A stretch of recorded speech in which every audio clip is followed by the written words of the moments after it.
His connection might have languished had it not been for Raymond Brown, a San Diego physician and adventurer.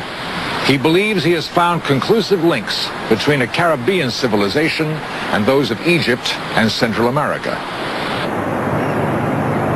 Dr. Brown's story begins uneventfully on an expedition out of Miami in 1970.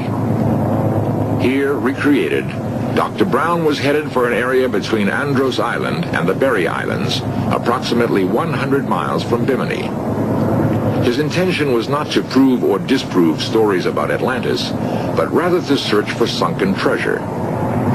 We've been searching the area for a number of years for Spanish galleons, and had found several, and taken some of the treasure, and we were very excited when we found this area. They traveled to a spot near the tongue of the ocean. There, the bottom drops to 14,000 feet. Dr. Brown hoped that a recent storm might have shifted bottom sand in order to reveal the galleons.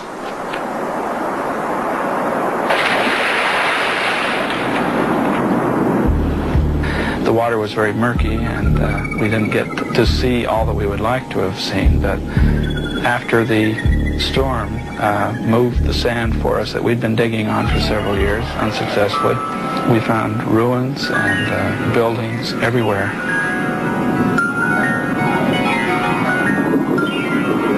Much of Dr. Brown's photographic equipment was destroyed in the storm, thus making it impossible for a detailed record of the find.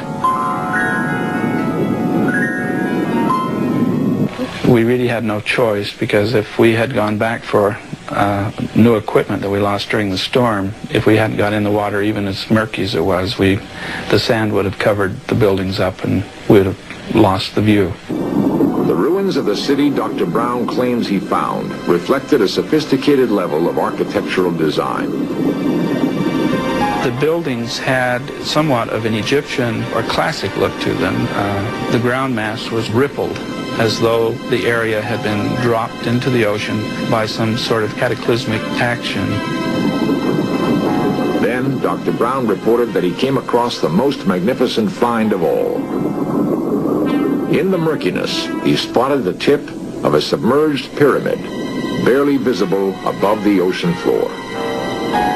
Looking at the structure, shape, and the size, it would be approximately 400 feet tall. I went in an opening, and in this opening, in the center of the room, there was a pedestal, and on the pedestal were two human hands made of brass or bronze, and in the center of the hands was the crystal. My first impression in the room was the shaft that was metallic, hanging straight down from the ceiling, pointing at the crystal. And it was gold color. I swam, because it was still, the room was full of water, I swam up to the ceiling and tried to pry the rod loose. It wouldn't budge, so I settled back down to the floor.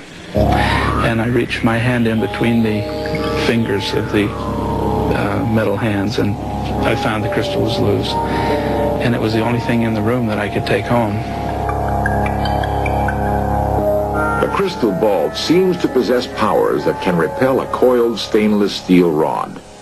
We found a meter with a 1.5 ounce weight, and it becomes sensitive to emanations, particularly magnetic emanations around people or things if they are charged.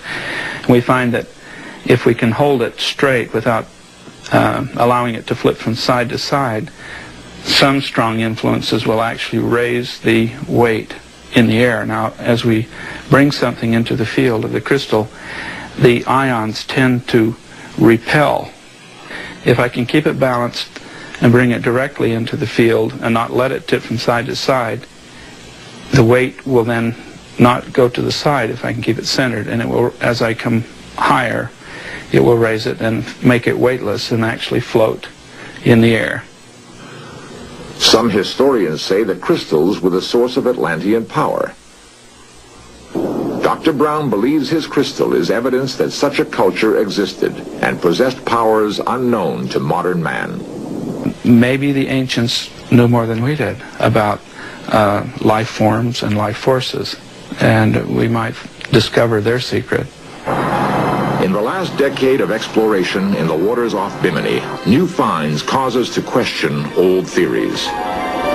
Atlantis has long been thought of as a myth, a figment of fanciful imagination, a tale told by Plato to amuse ancient Athens. But what of Dr. Brown's crystal? Dr. Marcel Vogel, a researcher at IBM, has devoted more than 20 years of investigation to determine the power of crystals and their effect on human potential. Throughout history, the earliest recorded history we have, there's been a deep respect for the shape of a ball and the use of a quartz crystal ball for probing in the mind of an individual. Now, I've worked with Dr. Brown's crystal ball. I used his ball, and I felt a tremendous energy burst coming from the crystal. The discovery of the crystal has spawned speculation that possible misuse of its powers by Atlanteans caused the Great Cataclysm. The island and all its buildings, it is said, were plunged into the sea. The Bimini Wall, therefore, might be the last visible relic of that lost civilization.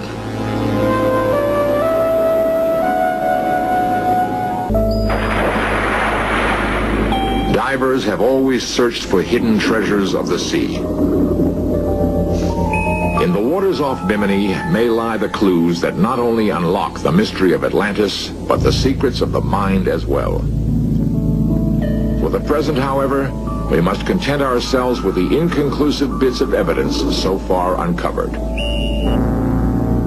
The origin of the Bimini Wall seems destined to remain an enigma until more knowledge about Atlantis is revealed.